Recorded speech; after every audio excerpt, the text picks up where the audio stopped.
Klemen, za ogrevanje, deva ene asociacije.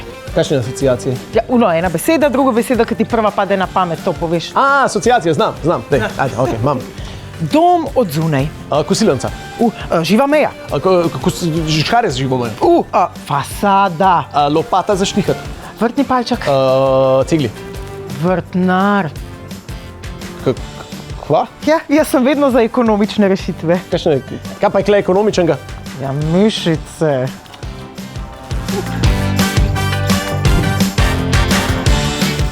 Klemen, a veš, zakaj so otroci ful varčni? Zakaj? Oni delajo brez elektrike, z minimalno porabo, sploh pa na zelo različna goriva. Na čokolade, na smrkle, predvsem pa na sladkor. Sam res, po njih bi se lahko avtomobilska industrija zgledovala. Veš, kakšni električni avtomobili, cukr mobil, lepo daš 2 lizike in avto rezervoar, priješ do morja pa nazaj, brez problema. To je res, pa ful se hitro polnijo. V par sekundah na 100 obratov. Ja, oni so fenomen, veš kaj, manj imajo baterije, več imajo energije. Bog ne daj spat, temu se reče maksimalen izkoristek. Veste, z moškimi je tako kot z elektriko. Hočeš, nočeš, moraš imeti. Itak je vse v življenju na ogrevanje in hlajenje. Gor, dol, levo, desno. Če pa rata slučajno prevroče, ja si pa mal oken odpreš. Sam Bog ne daj pri prežganem radiatorju. Jaz si rada rečem kar en tak termoforček. Lepo nežno pogrejem, z bližinico, poskrbim, da je lepo in toplo. Zdaj pa, če se dec je tak runkel, da se ne zna drugačko, ker pa s klimo ogrevati, ja, polni si pa en kalorifer nabav, pa ne gre zraven njega sedeti. Kuhanje in pomivanje. Meni se sliši kazen. Če ne boš priden, boš kuhal in pomival. Ker sem bil majhen, je bilo pri nas doma tako, ne. Sem mogel brisati posodo, če nisem bil priden, tudi cel teden. Me je prijel takrat, da bi jo kar pobrisal od doma. Od tega mi kaj preveč ne leži, moram priznati. Včasih skuham, da mi ni treba pomivati, večinoma pomijem, da mi ni treba skuhati. Ampak najrajši imam pa vikend. Takrat so pri nas doma varčevalni ukrepi. Varčujemo s hrano, varčujemo s čistili za posodo, varčujemo z elektriko. A ja, kako? K babici gremo na kosilo, ne? Kje so časi, ko smo bile punce lahko lepe brez elektrike? Zobna ščetka na ročni pogon, lase je posušilo sonce, veter je naredil pričesko, noge in podpajske so bile pa itak moderne kar kosmate. Zdaj pa bormašinca za pedikuro, aparat za noge brit, strojček za obrazni piling, za počesati krtača, ki se samodejno zvija, da lahko naredi perfektno frizuro, pa pinceta, ki ima lučko inštalirano, še zobna ščetka ima vsaj 10.000 vrtljajev v eni minuti. Ja, iskreno, jaz si fejna sploh prežgat ne upam, ka bo kar varovalke vam pometal. Ena stvar, ki jo vedno rajš moje prepustim, čeprav se sliši ful enostavno, pranje perila. Jaz niti ne vem, v katero od obeh lukenj gre pralni prašek, pa v katero gre mehčalec. Kaj še leta bi vedel, kje se je timer nastal za pranje, da je takrat pocen tok kaperem. Pa jaz bi to mogel vedeti, jaz bi to znanje mogel imeti v DNK-ju, jaz sem Gorenc. Edin timer, ki ga jaz uporabljam v gospodinjstvu, je štoparca za meriti, kako dolgo se mehko kuhan jajc dela. 3 minute in pol rahlega vrenja, karkoli več je stran vržena, elektrika pa pretrda jajca. No, čeprav nisem čisto neuporaben, ko pride do pranja perila, v najbolj zabaven igralni del, to vedno mene čaka.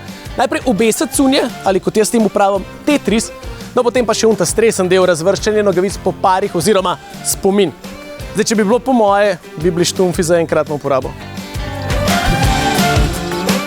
Jaz imam rada lučke.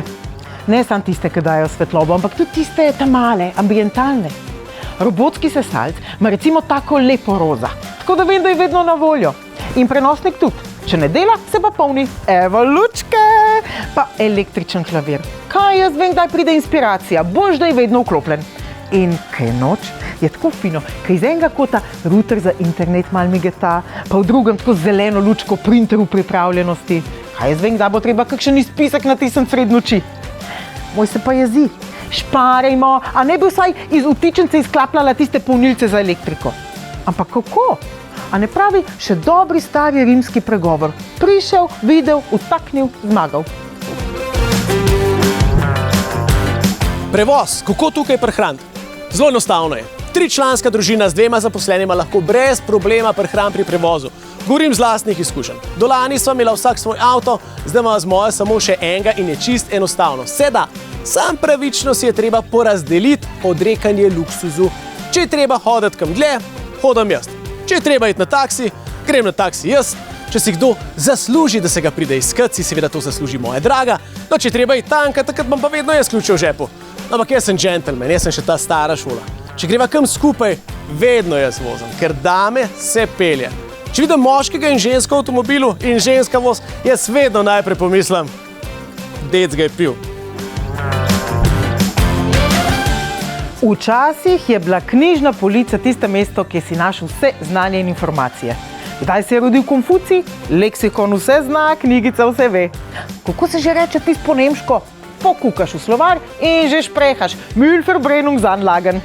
Danes pa rabim bult vsaj 3 zaslone, zato da se lahko z eno prijateljico zmenim za kavo. Laptop mi javi, da me nekdo kliče. Ok, hitro na slušalke, k telefonu. In pol na tabelci naštimati opomnik, da lahko pol 1 uro prej pametna ura zvoni, seveda s pomočjo moje najljubše glasbene aplikacije in me opomne, da bo zdaj potekel čas za pripravce za tisto kavo. No, seveda s pomočjo navigacije, da bom vedela, kam naj se sploh prikažem. A se meni sam zdi, ali je danes s tem veliko več dela. En dober nasvet za vse moške. Na ta način lahko prihranite veliko časa, pa tudi neke elektrike. Jaz sem to naredil in vam rečem, dela. Moja hitreje zrihtana, vsaj 5 minut na dan je manj v kopalnici in čez celo leto, fantje, s tem prehranimo en dan sam pri čakanju. Žarance nad ogledalom v kopalnici, vršite stran, ne rabite tega. Veste, koliko je fajn? Manj slabš vidiš, posledično so nižji standardi, manj se sekiraš, hitreje si zrihtan in je super. Res, dajte mi povedati, no. Kdo se hoče ob 5:30 zjutraj gledati v HD resoluciji?